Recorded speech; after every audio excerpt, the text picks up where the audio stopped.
Good morning. Good morning. Sorry about all our technical issues this morning. Of course, it's when all the vouchers are gone except for Owen, and I'm needing to be down here. Well, let me get all set up down here. I was all set up, but we thought maybe we'd have to move to this computer, but I think we got it figured out, at least for the next little while we do. All right.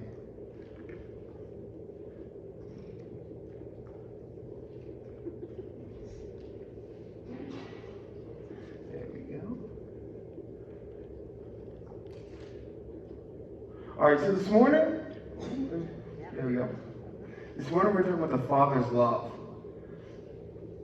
As a lot of you know, I am taking classes, and in my class, expository preaching, we had to preach 2 sermons. And this was the first of those 2 that I prepared. And I was working on this sermon, and I was up on the stage. I was working on a sermon, trying to narrow down what I was going to preach on for class.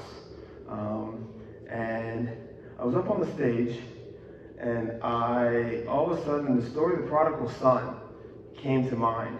And something one of my professors had said really came to my forefront.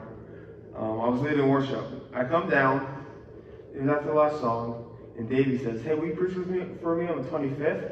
And I said, "Absolutely." And I scrapped the sermon I was working on and changed it to this, because I was like, I wasn't that far into the sermon I was working on, but I was like, I felt like God was telling me this would be a good sermon for the church and for me to work through. So a lot of you have probably already heard of this story, and I already called it the prodigal son. And we'll go into different names of it later on. But Jesus never said, "Okay, now I'm going to teach you the story of the prodigal son." He just went into the story. We'll get into that in a little bit. But we're going to start by reading the scripture. Jesus continued. There was a man who had 2 sons. The younger one said to his father, "Father, give me my share of the estate." So he divided the property between them. Not long after that, the younger son got together all he had and set off to a distant country. There he squandered his wealth in wild living. After he had spent everything, there was a severe famine in the whole country, and he began to be in need. So he went and hired himself out to a citizen of the country, who sent him to the fields to feed pigs. He longed to fill his stomach with the pods that the pigs were eating, but no one gave him any. When he came to his senses, he said, "How many of my father's hired servants have food to spare? And here I am, starving to death. I will set out and go back to my father and say to him, 'Father, I have sinned against heaven and against you. I am no longer worthy to be called your son. Make me one of your hired servants.' So he got up and went to his father. But while he was still long off, his father saw him and was filled with compassion for him, and he ran to his son, threw his arms around him, and kissed him. The son said to him, 'Father, I have sinned against heaven and against you. I am no longer worthy to be called your son.' But the father said to his servants, 'Quick, bring the best robe and put it on him. Put a ring on his finger and sandals on his feet. Bring the fattened calf and kill it. Let's have a feast and celebrate. For this son of mine was dead, and he's alive again. He was lost, now he's found.' So they began to celebrate. Meanwhile, the older son was in the field. When he came near to the house, he heard music and dancing. So he called one of the servants and asked him, "What's going on?" "Your brother's come home," he replied, "and your father killed the fattened calf because he is him back safe and sound." The older brother became angry and refused to go in. So the father went out and pleaded with him. But he answered his father, "Look, all these years I have been slaving for you and never disobeyed your orders. Yet you never gave me even a young goat to celebrate with my friends. But when this son of yours squandered your property with prostitutes comes home, you kill the fattened calf. You kill the fattened calf for him." "My son," the father said, "you've always been with me, and everything I have is yours. But we have to celebrate and be glad because this brother of yours was dead and he's alive again. He was lost, but now he's found." So what is a parable? It's a simple story used to illustrate a moral or spiritual lesson. We see these used in the gospel a lot. Jesus used these, which I think is awesome because it shows us that we need stories sometimes to tie in to what the main message is. This is actually the third parable in this chapter. So this is the third point that he is trying to make. This follows the parable of the lost coin and the lost sheep, which you might know those stories, but they are very similar to this. This is why Jesus is giving this message, or these parables. This was in response to the Pharisees, who called him out for eating with sinners. At the beginning of this chapter, the Pharisees questioned Jesus. How could you be eating with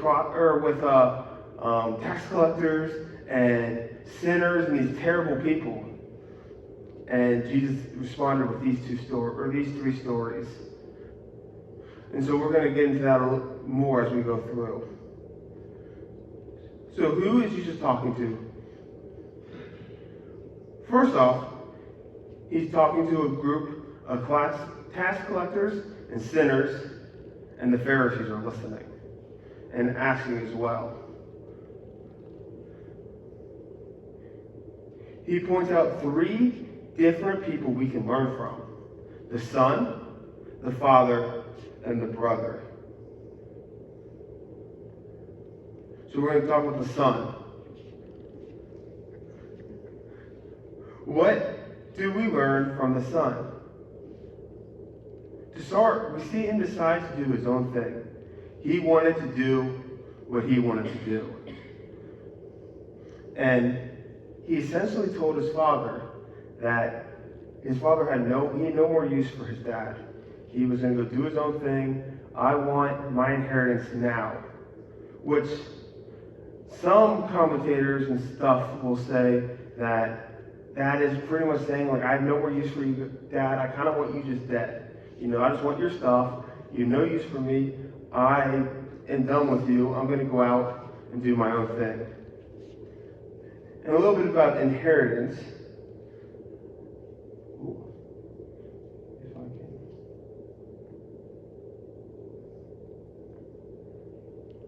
Get to it. Give me 1 second.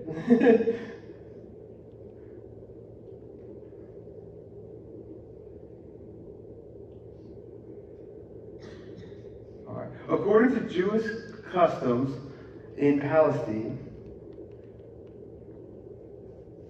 a father could dispose of his property either by will to be executed after death or by gift to his children during his lifetime. In any case, the firstborn son was to inherit a double portion so twice the amount, as every other son. So in this case, there was just two sons. The other would receive 2/3, and the younger would receive 1/3. In any case, the son by gift would acquire the title of the property, but the interest on the property would continue to go to the father until his death. If the son sold the property, the purchaser would take possession of it only after the father's death. In doing so, the younger son would have no more claims on the property or capital.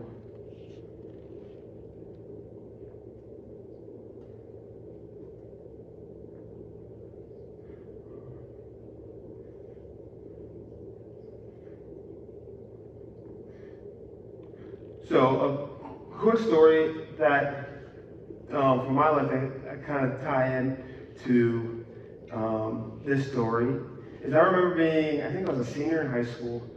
I was tired of being with my parents. I was ready to move out. Me and my mom were getting fights almost every day after school. And sometimes they got pretty ugly. And this one day I decided I was done. I was moving out. Got home, packed a bag, and I left. I went to a park and walked around, picked a bench to sleep on that night, and it was a Wednesdays. But my plan the whole time was I was going to walk to youth group that night. And I was going to happen to take the route right past my mom's house where she would see me as I walked to youth group, and she would see me while she was making dinner. And I kind of wanted dinner. But I wasn't going to admit I was wrong and walk in there. There's no way. So I was like, I'm going to walk by real slow and hope she comes out and apologizes and asks me to come back in. And sure enough, my plan worked. And I got dinner. I know, she's a loving mom. Maybe not apologize. I don't remember how it all happened. I just remember that I might have ended up apologizing. I just remember that I got to have dinner. And I wasn't gone an hour before I wanted dinner. So we see things go south with the prodigal son. And we see him turn to want to eat pig food. Now, when I worked at a camp called Camp K, we had, at the beginning of the summer, we bought 3 little piglings. And these piglings were very cute. And the way we fed them was like this. We would go after every meal, we had 2 buckets, a trash bucket, and everything, paper, stuff like that, would go in that bucket, but everything else went in the pig bucket. There was a pig bucket in the kitchen. Now that was a clean pig bucket. The pigs weren't eating out of that bucket, but everything else we didn't want to eat went in that pig bucket. I'm talking like the cob from the corn, the skin off of the onions, everything you take when you're cooking, like the parts of the lettuce you cut off, everything we don't eat, we put in that pig bucket. The shells from our eggs, all of it. And after dinner, it was part of my job to put all these big buckets into one, go up to the pigs, and put it out for them. And they went to town on that food. They loved it. It was like a full course meal for them. They were eating good. At the end of the summer, we got to have a pig roast, and that little pig went to a big pig, and just off of the scraps, and it was gross. Looking at that pig bucket, it was nasty. And that food, knowing what the times, the food we were serving the campers is probably much better than what this prodigal son would have been serving. But yet, I would always take my campers by the pig bucket and say, how would you like to have that for dinner? And they would be like, oh, no. And so then that night I would talk about the prodigal son and use that as an example of that's how hungry he got. He got so hungry that he was willing to eat that stuff. And again, that stuff was a whole lot better than what the prodigal son would have been longing for. He was hungry for it. So who is Jesus talking to about here? He's talking about the lost and those who have walked away. Those of us who maybe grew up in church and we're watching online now, but we haven't walked back into a church. Or those who've never been to a church, or maybe you're just starting to come back to church, but you don't quite know if you're willing to give your life to Christ. That's who he's talking to here. And again, he's talking to those in front of him, the tax collectors, the sinners, and the terrible people. At this point, he's not talking necessarily about the Pharisees, the righteous people. We'll get to them later. So the Father. What can we learn from the Father? First, he allowed his son to leave. He didn't force him to stay there. He wasn't holding him captive. He didn't make him a slave to him, that you have to stay here, whatever. My mom let me walk out that door that day, but was hoping I would come back. Just like Jesus. Or the Father, sorry, we're not to who this is yet. The Father let his son leave, gave him the money as the gift. He could have said, no, you're not getting this. You can wait till I die like your older brother. But he said, here you go. You do what you want.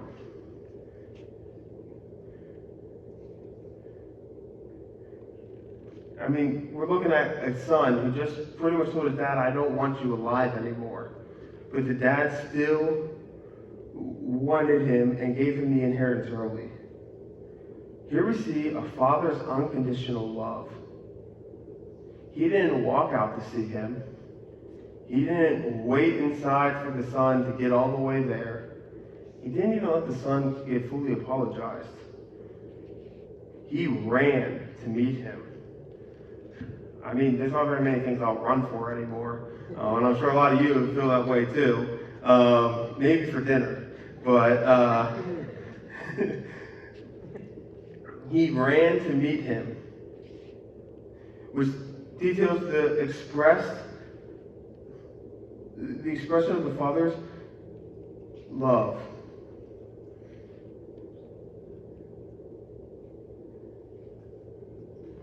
So yeah, he didn't just wait for him. He ran to him. He hugged him. He threw his arm around him.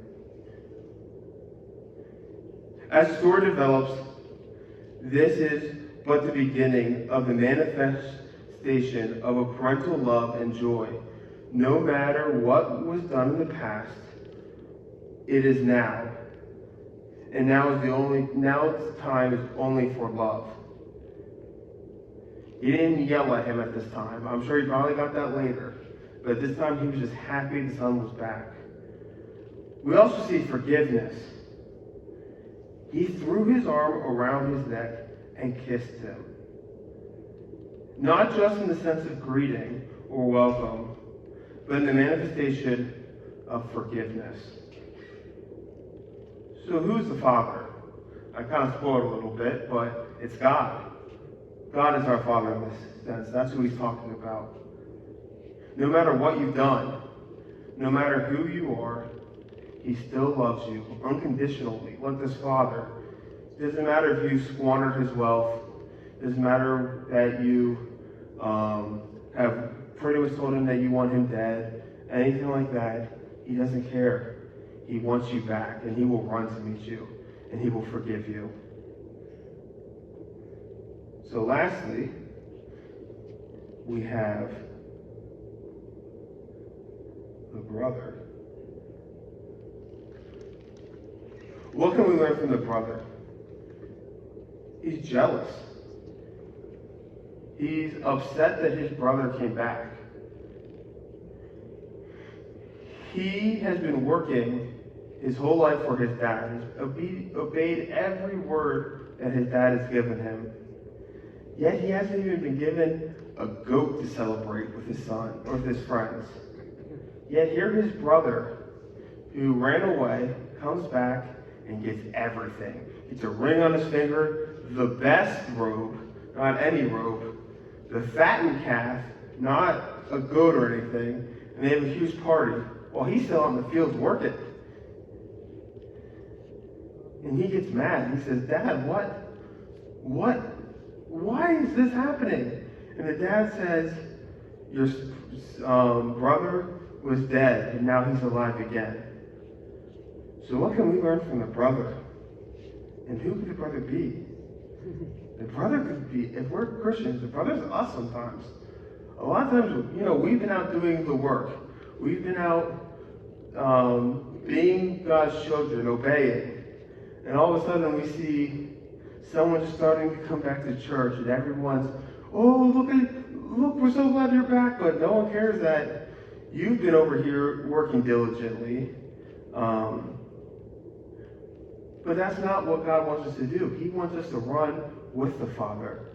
Run to meet those who are lost.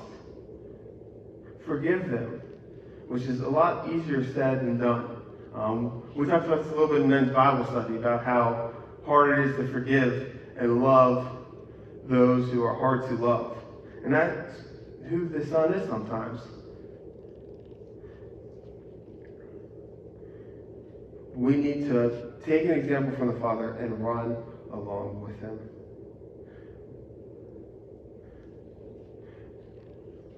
Application. Who are you? Think about that today. As we wrap up today, think about who are you? Are you the Son? Have you walked away from Christ? Come home. He's ready to run to you. You're not the Father, I'll tell you that part.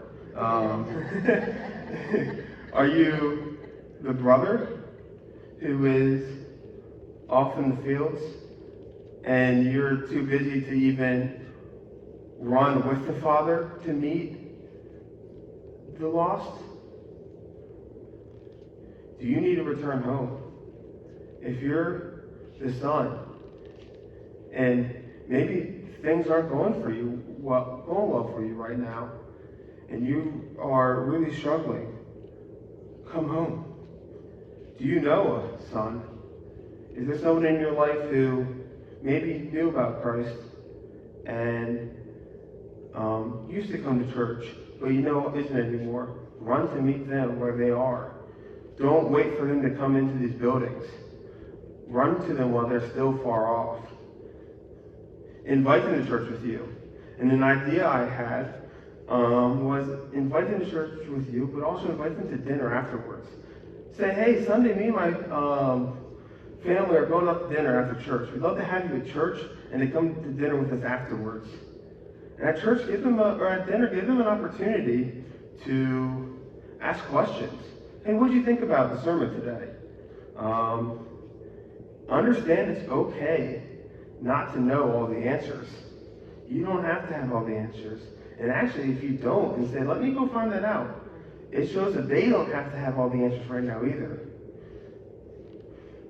I get the privilege of being the only guy allowed in here for the well. And I've heard multiple times in these testimonies that they thought that they needed to fix themselves before they came to church. You don't. He ran to the Son while he was still far off. And like I said, if that person has questions and you don't know them, feel free to, if I was preaching or if Davey's preaching, ask him, do your own research, and that also gives you the opportunity to bring this conversation up with them again.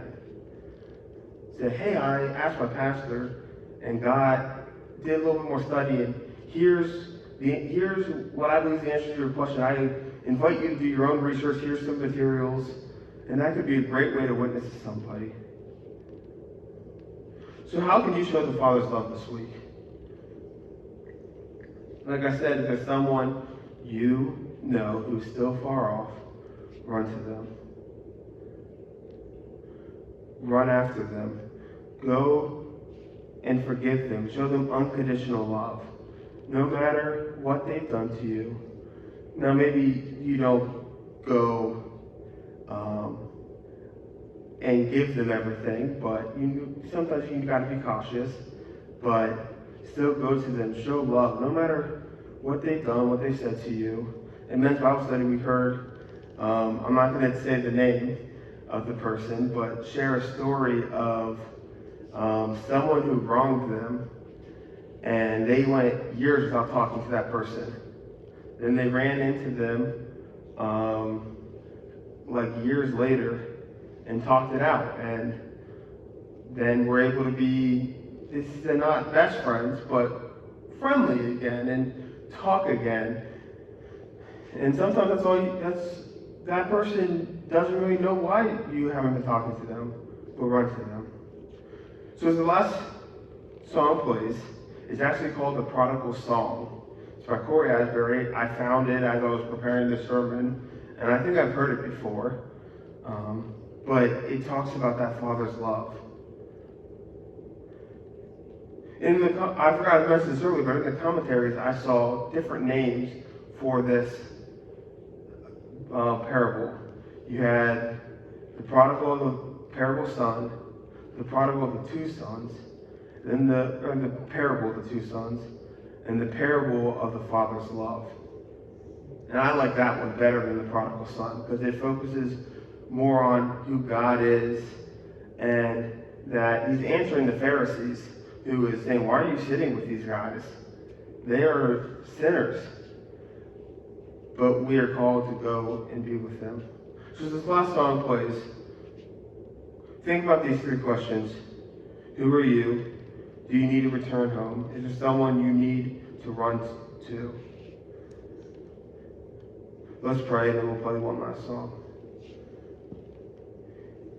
Dear God, I thank you for today, and I just thank you for your love, Lord, that you have unconditional love. No matter what we've done, we can always run back to you. We don't have to come back and beg to be a servant. We don't have to be hungry anymore. We can just come back and ask for forgiveness, and you will give it to us, Lord. I thank you for that love that you've given us, and I pray that we're able to show that love to someone else this week, Lord. I pray for those who are in the congregation or online who are the Son and who have gone away and are hungry for you, Lord, and are hungry. Put on their heart for them to come to you, Lord, and that we can be a part of their way home to you, Lord, that we can reach out to them and be your hands and feet, Lord. I pray all this in your name. Amen.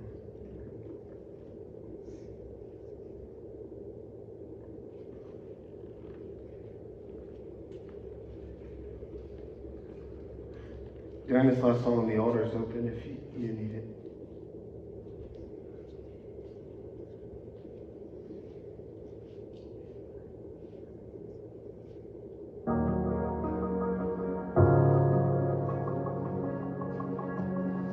And how faintly I remember your love song over me.